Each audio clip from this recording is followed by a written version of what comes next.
Bartanura in Perik Dalet Novels, Mishnah Tesvov, Rahomi Soria Tzadikim. The second shot, Ben Ovado Bartanura, Perish Acher, another explanation. Ein Lanu Bismana Golos. There is not to us in the time when we have Golos, as we are in the present time, unfortunately, not the tranquility or the peace and the quietness that God is accustomed to give to wicked ones in order to remove them from any possibility of a world to come. In other words, they don't really get all their sins paid up in this world, even though you see Rishoyim having a wonderful time. It's still not even enough payment. They're going to get some payment in the world to come to you, and also not also the type of Yisurim, trials and tribulations that are specifically designated for righteous types. They are Yisurim of love. The Gemara says in Brochos that what's a Yisurim Shalom, what's a trial and tribulation of love, is when a person is undergoing trials and tribulations by God and is able to function to the extent that he can pray or he can learn. Shein B'hem Bitul Torah, that there's no Bitul Torah. In Klomer, a Yisurim Shalavo is where you don't have Bitul Torah. Klomer, that's to say, we have gone out from the classification of the punishment that's usually given to wicked things. We don't get the reward that the wicked would get, so therefore the wicked do get something in the world to come. We haven't come as yet to the classification of what the tzaddikim would ordinarily receive, because the trials and tribulations we have are not Yisurim Shel Tzaddikim, but they're really Yisurim Shel Fa'onos, and Yisurim of punishment of kind. So we're thinking, but this is only another shot. That's not necessarily so. The Gemara says specifically that it does. I would conclude like this, that unfortunately it's happened many times in the past. Excuse me, I mentioned the 3 nights of darkness when many of the Jews died, mostly 3 nights of darkness because they were not fit to go out of Eretz Mitzrayim. And also in the time of Shoftim, throughout the ages of history, unfortunately, whenever there were a lot of Jews in mass going away from Torah and mitzvahs, this invites this type of Holocaust. And Halavai, it should never happen again that Jews go away from Torah and mitzvahs. And if they don't, with God's help, we will only have good things happening to Jewish people. Like, we'll hold this point, and if we have any shadows in this week's study, we'll learn on Sunday, so together with whatever else we learn. Well, we haven't exhausted.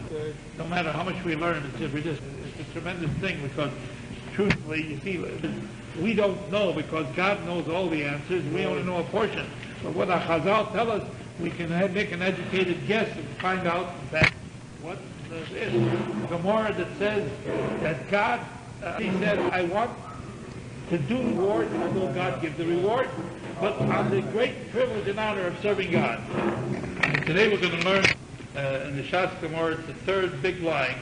Omar Rabbi, Kabo, Omar Rav Huna. As we're discussing here tonight, when you have a Jewish wedding on Zayin and Aleph. Yeah, page 13. But by English. But this is only Hebrew, so we finish it. About a Jewish wedding, and a Jewish wedding, anybody who attends a Jewish wedding, they have Shiva brachos. They have 7 blessings that they say at a Jewish wedding. Now, we're going to learn when is this appropriate to say these 7 brachos. And we are going to learn this, and it depends on who is getting. If we're marrying, if a young couple is getting married, a young boy and a young girl that have never been married before, they have more simcha in their marriage than the people that have been married before are getting married another time. So as a result of that, they usually have more brachos said. They say it a whole week in the case of people that have never been married before. Simcha, if you've ever attended a wedding where people, the first time they're married, they make a big doing, but God forbid you have to get married a second or third time, it's a small group. You don't have such a big, no, I wouldn't say that. You can sit down. I'm fine. I'm learning to Gemara on my Rav. Rabbi Abba says in the name of Rav Huna, that son of says in the name of Rav.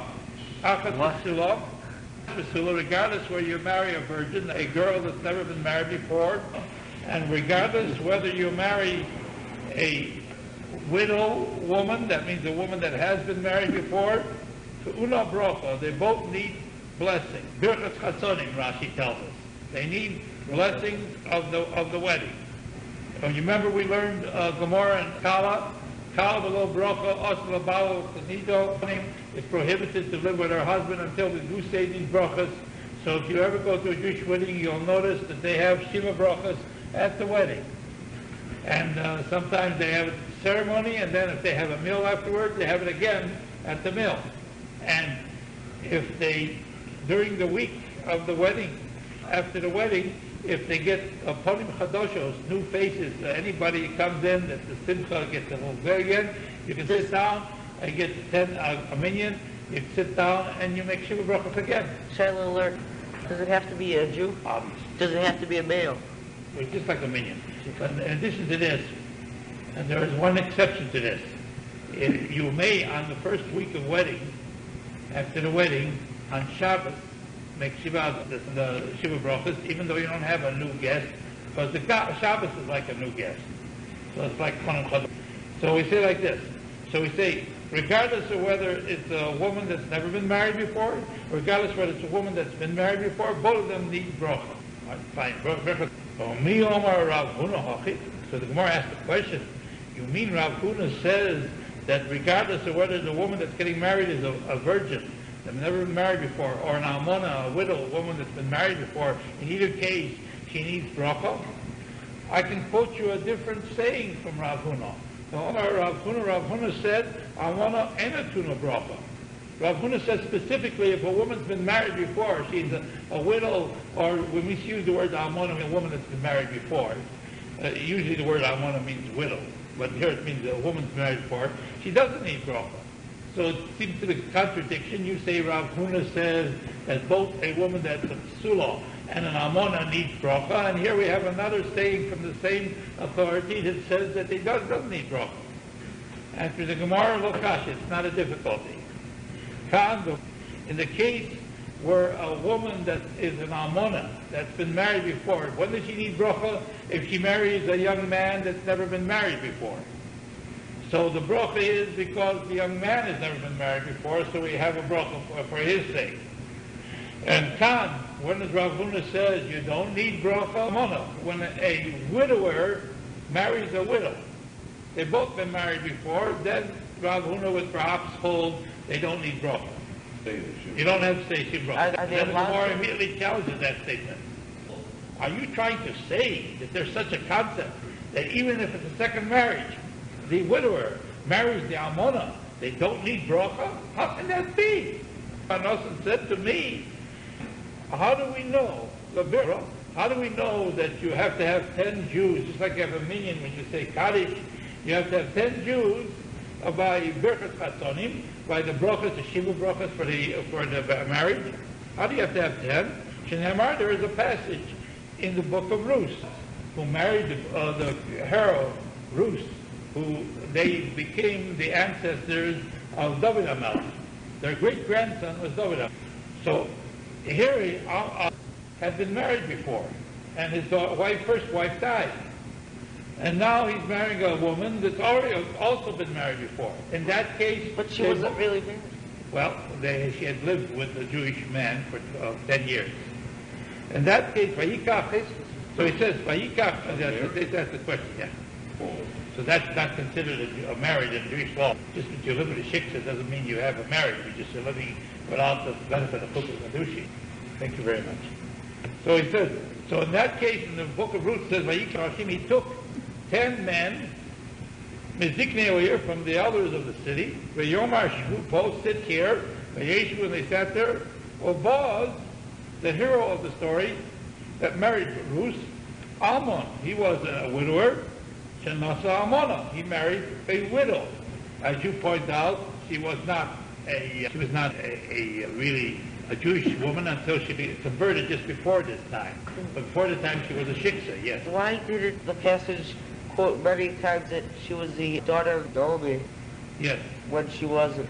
She could have been considered her daughter because she was taught by Naomi. I understand. But she wasn't a daughter. It's not similar. You have an observation. The Gemara later asked the question, in the olden times, they used to have a system of chaperoning. Like in some of the countries, even to the present day, a young girl doesn't go out dating without any chaperone. They're guarded with chaperones all the way up to the wedding, so there'll be no question about it that there won't be any consummation of any together prior to a wedding. So the Gemara talks about the subject matter, if a woman is supposed to be a virgin, that's a woman that's never been lived sexually with a man, and it turns out that she's not a virgin, whether or not this is considered a fraudulent marriage. Because when you write up a marriage contract for a virgin, you give her top money in case the marriage doesn't go through, the marriage fails. Whereas an almona, what, you know the answer? I think I was. What's your question? What's your answer? Wasn't the answer that they just have to write up a new Kesuvos? No, the fact is we were discussing whether or not they can collect top money or they have to get the money that the woman has been married. No, I mean, are they still married if she lied on her thing? And the answer No, was, we'll learn it. The Gemara will later on will say whether or not, we'll learn it afterwards too. No. She was a non-virgin woman, so that's the reason why we classify. Or is it a halacha? Wait. This year, but doesn't it say that when you're learning one Mishnah, you shouldn't ask a question about another Mishnah? The Gemara is talking about if, God forbid, you go and shame the rabbi. What about students who want to learn the Gemara? Just listen. In order for not to shame the rabbi who is teaching the class, or the teacher is teaching the class, you stick to the subject matter. But Yes. the important thing is to understand, I don't have that hang-up. If, Be'ez Hashem, you have a shayla that's so good that I can't answer it, I'll have great simcha. I'll have great joy. I will not go and be upset that I can't answer it. So you're free to ask any question you want. But once I've given you an answer, let's continue with the Gemara. You understand what I said? Yes. Now we're going to use the terminology almona to mean a woman that has no longer a virgin. She's lived with another man. So that's the terminology. Although the word, technically speaking, means a widow. That's the word almona usually means. All right. So we hear that case of that married Ruth, almon shenosa almona, who? And so therefore, and yet they had bracha. And how do you say that if a widower marries a widow, that there's no such thing as berachas chasonim? That's the question. So the Gemara answers, my inatu. What does it mean? The Rav Huna says that if a almon, a widower, marries an almona, marries a widow, that he don't need bracha. It means inatu hozayim. He doesn't need bracha for a week, 7 days. Avu yom echad, una bracha. But he would admit that the first day of the wedding, even if it was an almon that married an almona, a widower that married a widow still needs bracha on the first day. Understand? I guess I don't know. Hashem, I'm very happy that you have. Might just I'll ask later. All right. Okay. Now, what were you saying? Question. Okay. What if someone Do you understand what I just halacha is that way? That even the least marriage of a woman that's been married several times and a husband's been married several times, at least the first day of the marriage, we have Look, done it. anybody can use brachas, no matter who. That's a perfectly legitimate object. But what if there's just one of them were married before? What if one of them was just married before? Do they just have Well, in that 3 case, days? that's all 7 days. All 7 days. We're talking about where both of them have been married before, But- and now we're saying they have at least 1 day of bracha. 2 unmarried people get 7 days. No, I mean, before, First and 2 marriage. married people get 1 day. Surely At somewhere between, The Gemara is going to discuss this. would it be 3 or 4 days? If you'll further. Give them another couple of days, we don't care. See, Harry is very generous. He's willing to give bracha. Yes, but That's a good question. That's a good question. That's the reason why we have to know how many days, in fact, you're permitted to do. I know we learned in the Brisa. We learned earlier in the Gemara that when a woman has been married before, at least the rabbis have made a decree. They are anxious that a Jewish girl should have at least 3 days in which her husband stay around her and not go to work the next day. Even if she's married a second time, What if she wants to go to work?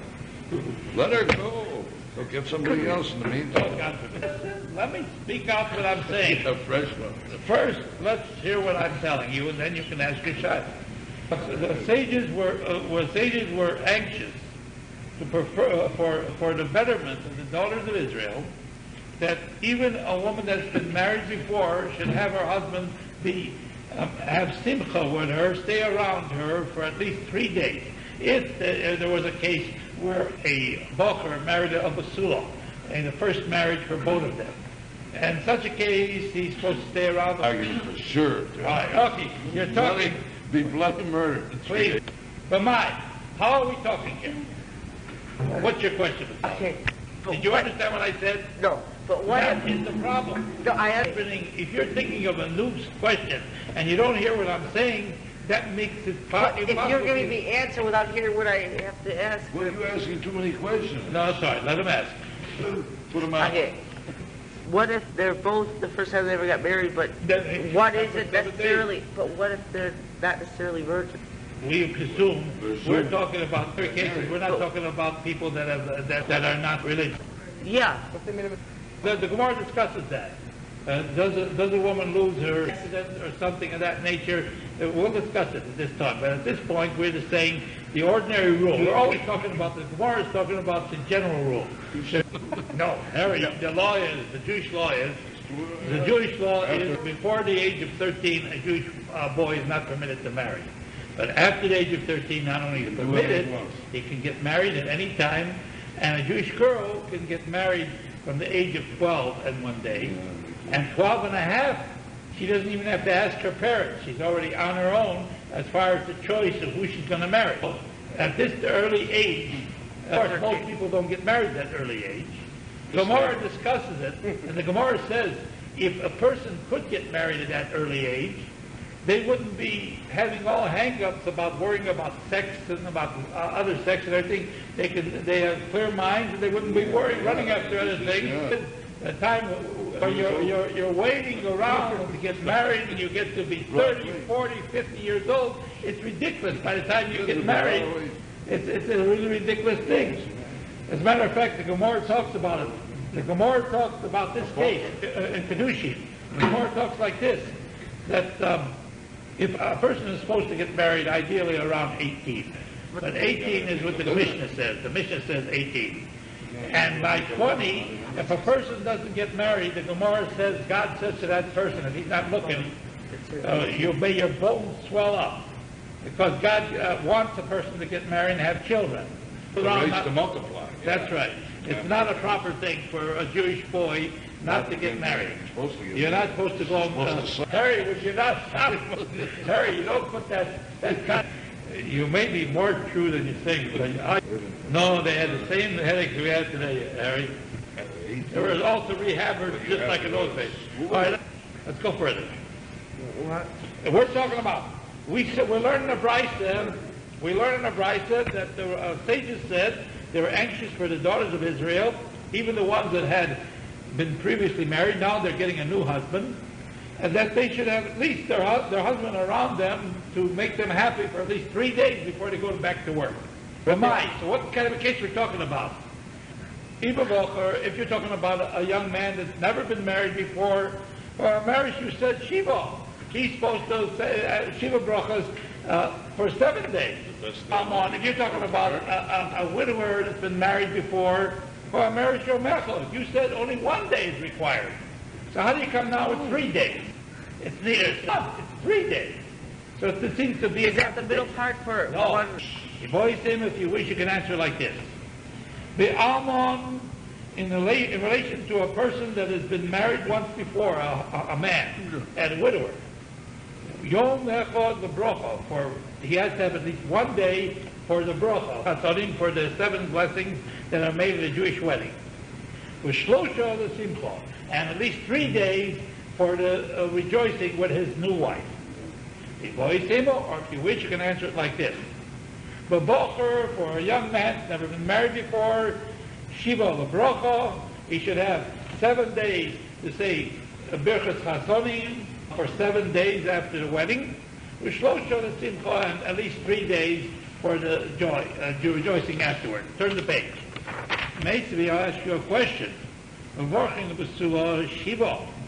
the case of a virgin girl, you make the birchas chasonim, the blessings for the wedding, 7 days. If we have purim chadoshes, like we'll learn later, if we have some new guest that comes along, and for a woman that's been married before, a widow, only 1 day is required. My love, presumably that means afil almona shenisas lapocher, even a widow woman that marries a boy. No, answer the Gemara, low. No, it's not talking about la'amon. She's marrying a man that has been a widower. So he's also been married before. But in the case of if the widow woman marries a young man that's never been married before, what's the thing? Shiva, that you have 7 days, that you have this birchas chasonim? If that's the case, at least let us learn specifically. We should make blessings of the birchas chasonim for a virgin bride 7 days. And for a woman that's been married before, a widow, Shadisas Labocher, that she marries a man that's never been married before, Shiva also 7 days. Because one of the two parties has not been married before. But in the case of an almona, Yom Echad, 1 day, only 1 day. And the Gemara, we're learning a thing according to the general rule. The lake of Basula, you cannot find a case where a virgin was involved in a marriage. The Botra Meshiva, that's less than 7 days of being able to say Shiva Brachas, of the Birchas Chasodim. Amona, there's not a case where you can find where a woman that was a widow that was involved in a marriage, the Botra Yom Echad that had a wedding, had a Shiva Brachas less than 1 day. Listen, I think. wedding? Yeah. And that's the end of it. Harry, there are people that maybe it hasn't been your experience, but we're living now among other people there, and I have seen this happen even to the present day. They don't have to. Does the woman have to be there at Shiva Brachas? No, does the woman have to be there? Yeah. Can I tell you what? Because I The remember. Gemara later on will tell us about how long can you go and carry the celebration of the wedding. I can't have Shiva Brachas without the wife there. After I got married, they gave me a Shiva Brachas on Shabbos. And that there has to be a new face to have Shiva. If you wish, I'll learn. The Purim Chadashos, in Korah, what do we call new face? Yoser. That if the people come, that because of them, the joy of the wedding multiplies, it gets bigger. Not just any other person, it means a person that you would feel that this adds to the Shabbos, and the day of Shabbos, some people can't make the weddings, and they wanted to come participate in the joy. People honestly don't like the person that No, and the case of Shabbos, the day of Shabbos, in and of itself, is considered like Purim Chadashos, that the Simcha is increased, because Shabbos is a day of rest and rejoicing anyway, and so this sort of makes you feel better, and combined with the Simcha generated by the wedding, so this also makes you a good feeling, and you can have it on Shabbos. And Shabbos, go to a Medrash, Mizmor Shir Yom HaShabbos, in relation to the psalm of the day of the Sabbath, that is said, Omar HaKodesh Baruch Hu, the Medrash says the Holy One, blessed be God. Purim Kadosh, new faces have come here. In other words, God has designated the day of Sabbath as a holy day, and therefore it is a time for rejoicing.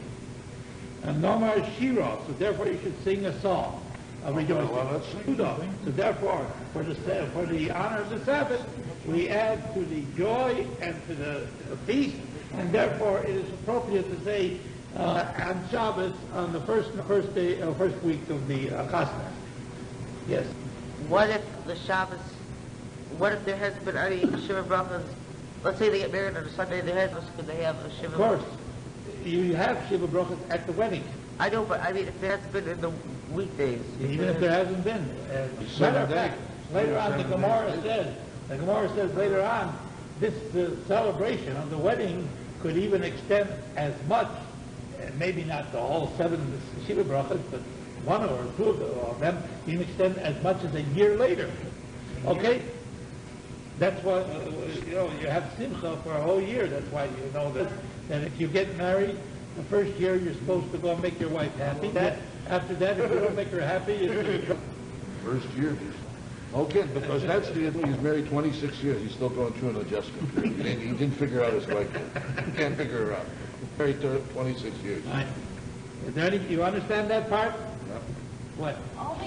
You're talking about a convert from a non-Jewish religion here, or a man is sincere, he's not of Jewish faith, and he really wants to convert, they are converted. If they're sincere. Or a man too. Yeah. If they want, they can, they will. But they have to be sincere. You see, a conversion ceremony doesn't mean anything if the person is not accepting upon the obligations to do the commandments. Well, who needs a person that's not sincere? And if the rabbi is a God-fearing individual, he will not accept such a would-be convert. Well, how does go with a non-Jewish girl? Just listen, I want to marry you. If you want me to convert, She doesn't want the religion. Well, what do you suspect? Because obviously there may be an ulterior motive. But third, not because they want to get married. And that doesn't require that you have to want to get married. Well, I wouldn't worry about it. Right? Okay, since we're talking off the Indian, I'm going to go also. The shaila is, if a convert and his son, a person's converting to Judaism, and his son convert together, is that considered true or rule for the father if his son converts with him? No, that's why I'm now discussing that very point. Here we're learning the Babylonian Talmud. The Babylonian Talmud is the basic case. Once you've studied the Babylonian Talmud, and you must study it and know it very well, that you can learn inside, understand what it's saying, and its commentary, then you have to go to the codes, the codification of the Babylonian Talmud. Now here, I have in front of me one of the beginnings of the codification of the Babylonian Talmud that Chaim Moshe has just brought to my attention. So the Gemara says over here, if you wish, we can learn this Gemara just a little bit to give you a flavor of it. And we'll get back to our Gemara, but you see right in top of Masnisan, a Mishnah. We'll start right there. You have it? A girl that wants to become a convert, and she goes through a ceremony of conversion. She's not born a Jew and then becomes a Jew. A woman that was a Jewish woman that was captured by kidnappers, non-Jewish kidnappers, and maybe or maybe not, they violated her while they were in captivity. A shifcha, and a woman that was born a non-Jewish woman, she became a shifcha, is a female slave. The law was in those days that when a person became a slave for a Jewish household, they were beginning a conversion process. After they were freed from slavery, they in fact became a complete convert. So if one of these three types occurred, sheniftu, they were either redeemed, ransomed, the Jewish girl that was captured was ransomed, or shnishkairu, or the non-Jewish girl that became a convert went through the process of a conversion, or shnishtachi, or the maid servant that was born a non-Jewish girl, and she became a maid servant to a Jewish family, and she became free. So now all of these are now eligible. They're now back among the Jewish people. They're now all eligible now to marry Jewish people because they're all now free and they all are considered Jews, whether they're converts through a regular conversion or a conversion through first being a slave or a woman that's been captured and now free. She's been just working in a Jewish household. Well, we discussed it. That's a different point. Anyway, when were they captured? And when were they slave girls? And when were they become converts? The Husos would be when they were little babies, less than 3 years and 1 day.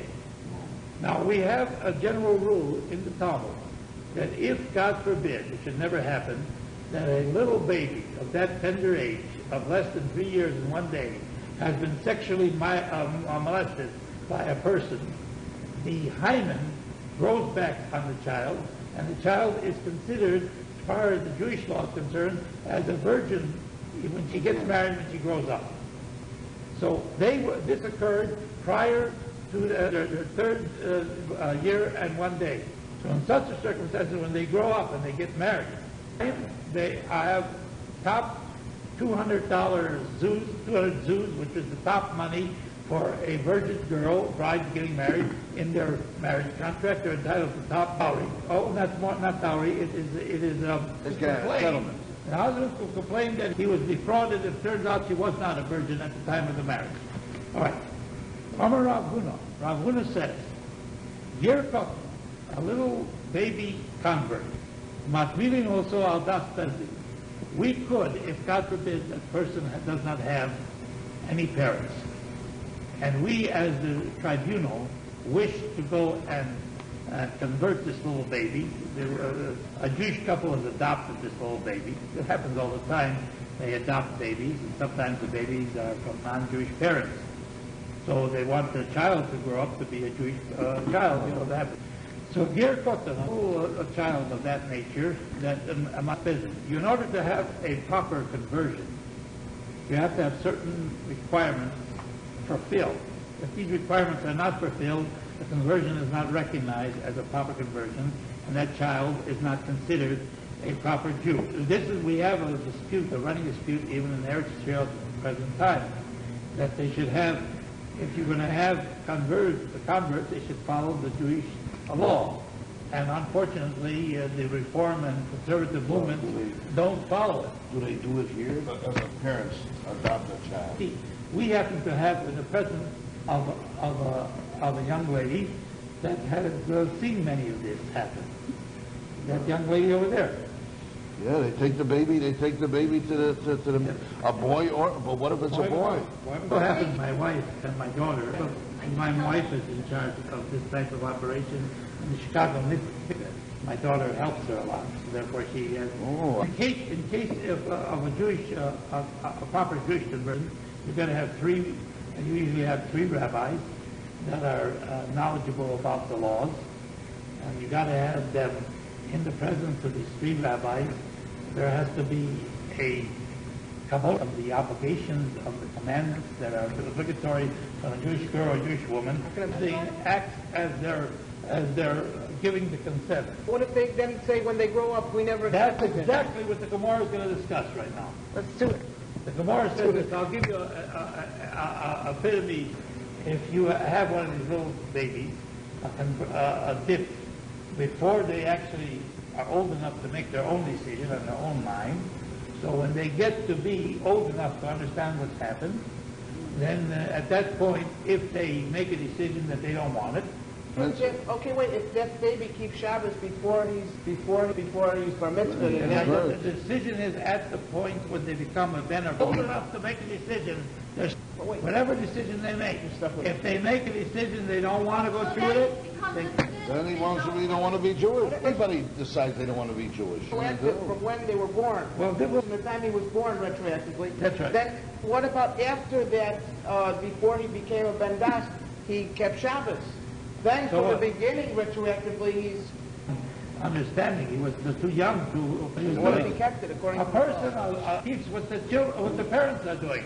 The parents at the age of 50, he said. That's another question. We're talking about the general rule. When does it become retroactive if a person who is with him, then later on in life she goes away? Does that mean? You're talking about, we're talking about... We're not talking about an adoption here. No, we're talking the child was already born as a non-Jewish child. The child is a different person. What about my question? Obviously, if it comes to such a thing, then it becomes a question whether the first conversion was sincere. So in order to erect any doubt, we would go through a ceremony with the child, and the child still wants to remain with the... What about my question? What if the child and the father both convert? Is that considered a child to the father? We have this general rule. A child usually does what their parents do. If the parents do it and they don't... I'm showing it to you. Yeah, it's about... I want to make sure I understood it. I just want to find out. Trapper John, MD. Wait. We learn a lot of different subjects every day. We don't learn the same thing all the time. I'll come 2 more, 3 more times, and then I'll take the test to be a rabbi.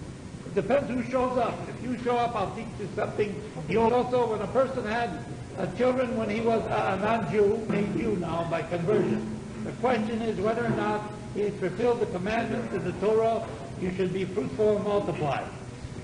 The voluntary Puravu, he has fulfilled a person to become from a non-Jew to a Jew, a newborn child. Puravu, if it's, you mean biologically speaking, but not... No, this is what it is. We'd have to look further than Allah. How long is God Was the original text with it? This is what we have, and this is what we accept as the original. Nothing to do with the subject matter discussed. It really interrupts. What does that to do with this? I believe in giving freedom to the Talmudim to go and try and understand as great, so that... I'm just saying it's easiest to learn when you're not asking a lot of questions, because then you can keep the continuity of what we're learning. What God... If he could say it, it's obviously not going to embarrass him, because I'm sure he knew where they were learning. Yeah. So it must be for the Talmudim. I'm telling also, it doesn't embarrass me, because if you find out that I don't know, it doesn't only... When I'm more like you could say it, then it must be talking about freedom's sake that he shouldn't ask questions. Maybe, but So therefore- I happen to hold that if the Talmudim have you asking any question that they believe is relevant, they learn much more than if they're restricted. And a Radio Rabbi Hour was brought to you by God. Would you have helped him I have when you were learning? Hey, Father, if somebody's learning for the... It wouldn't inflict it on somebody else, but I personally feel quite comfortable if no matter what they ask me. I know. I don't feel comfortable about what because sometimes I want to look like when we were learning together. Yeah. We didn't have a question. When we went right through, we went... You know, does anybody understand what the 29th day of all? Yes. The last day of the month. Yes, actually, the last day of the month of all will be the 30th day. This year we have Mole, as usually is. Mole, there's 30 days in the month of all. You're looking at the Jewish calendar. Pedish is 2 days, just tomorrow and the next day. And tomorrow is really the 30th day of all. Well, that's... Well, and the second day of Rosh Chodesh is the first day of Elul. So what's the significance of the 29th day of Av? Does anybody know? It is, about 1 month before Rosh Hashanah. That's also proper, yes. And something I'm going to tell you. You should know, this is the timing is concerned, because you should understand what happened. When Moshe Rabbeinu went up to the mountain, Mount Sinai, and on Shavuos, God gave him the Torah. He was on Mount Sinai, the Torah tells us, for 40 days and 40 nights. So he didn't just get the 2 tablets, the 10 Commandments, he got the entire Torah. God was going over, the Medrash tells us that God learned with him for 12 hours on a stretch, and then he left him alone for 12 hours. So Moshe realized that when God was learning with him, presumably it was daytime, and when he left him, presumably it was daytime. At any rate, that's the way he did it. And he would review over in his mind what God had learned with him the day before, and this had continued for 40 days and 40 nights. At the end of the 40 days and 40 nights, Moshe Rabbeinu came down from the heaven with the tablets, and he was going to give them to the Jewish people. When he saw, God told him that you've got to go down now because they built a golden calf, and they say, this is your God who brought you out of Egypt. And so he came down and he had to see it for himself, and he saw it, and he was very upset by that, and he destroyed the first tablet. And then he punished those who were guilty destroyed the golden calf and punished those who were guilty of worshiping it. And then the next morning, on the 18th day of Tammuz, he went up to heaven again to pray to God that God should forgive the Jewish people. And it was very difficult because God was angry, and he was thinking, or was talking about whether or not God should be. And so Moshe Rabbeinu had to pray to God, and he prayed and prayed and prayed. And he stayed there for 80 days and 80 nights. The first 40 days and 40 nights of the second period, God was angry against the Jewish people. At the end of that period, finally, God decided that he would forgive the Jewish people. And that occurred on the 29th day of August.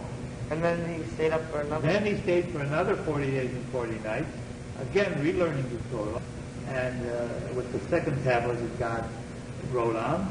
And it came down finally on Yom Kippur. So Yom Kippur to us, like a second giving of the Torah, because the first time it was given, it was taken back for a while.